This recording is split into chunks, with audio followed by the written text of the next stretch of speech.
Hey guys, my name is Christina. Today I'm going to talk to you about multiple personality disorder or dissociative identity disorder, DID. Pretty much what that is it is a person who experiences a traumatic moment in their life or multiple events that can cause them to have one or more personalities. Like the pictures that are displayed on the wall here, it's like imagining you have one main face and then you have multiple others that can just randomly appear without you knowing it ever happening, without someone actually telling you that you were a completely different person. That you never really ever understand where time's gone. So mental awareness, as we all know, has gone and made a huge difference over the years, and it's becoming more aware of, or more of wanting to become aware of, what's out there and, what more can we do for them. It's like trying to understand what their traumas that they experience, what these traumas can cause for them to have these types of disorders. One that is probably the most understood or misjudged the most is DID, because it's never been proven that it could be real. Not many people believe that a person could just change their personality like that in a split second, because how do you know if it's real or if it's faking? First, we're going to kind of understand what dissociative identity disorder develops and what brings itself to the surface. So first, this starts in childhood. This isn't something that you can start having later in life. It all has to start with the trauma when you were a child. This is caused from extreme physical abuse, sexually, emotional, and when I say extreme, it's like to the point, extreme.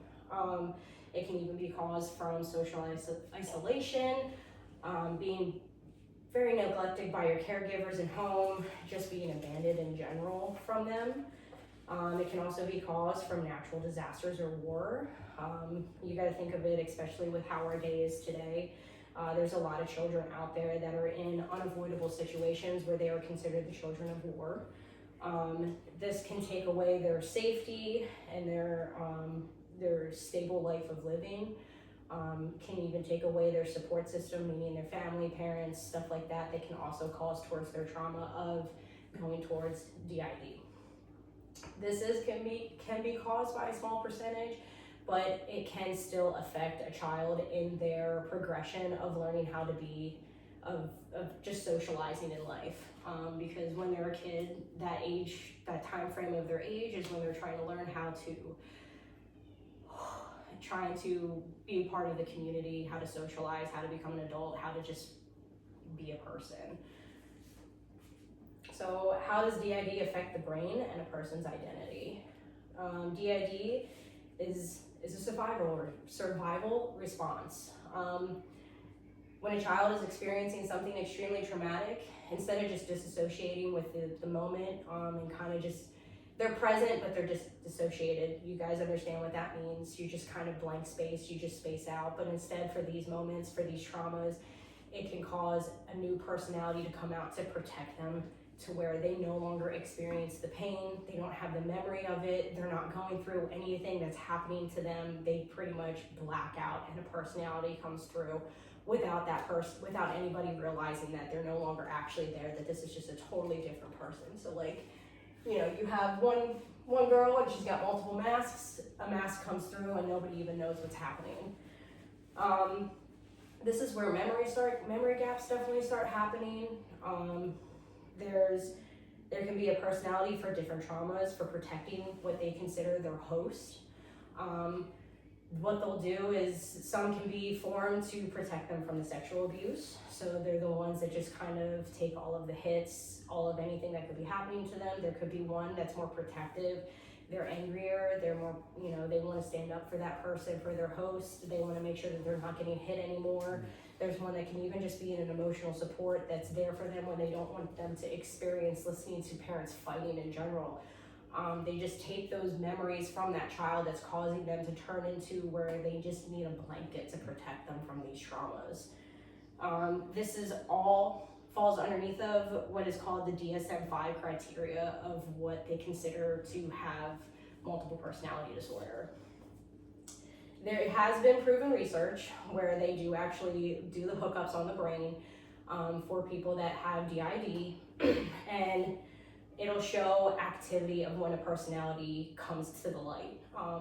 And it'll show different responses, different parts of the brain that are not active during the main host's normal talking with them. And when this personality changes, the brain lights up in different patterns, and it actually will show that instead of their left side being lit up with all of what they can do, it'll show up, it'll start lighting up on the right side, and it's like a whole different personality.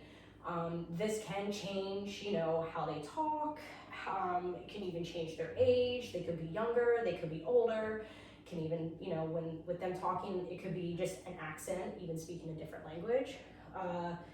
Can change gender too, which, you wouldn't think it, but it can. If it's a boy, if it's a female that comes through for them, it could be because that's the motherly person that they needed in their life and they never had, so that personality comes through.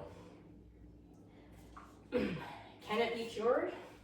No, it can't be cured. All it is about healing.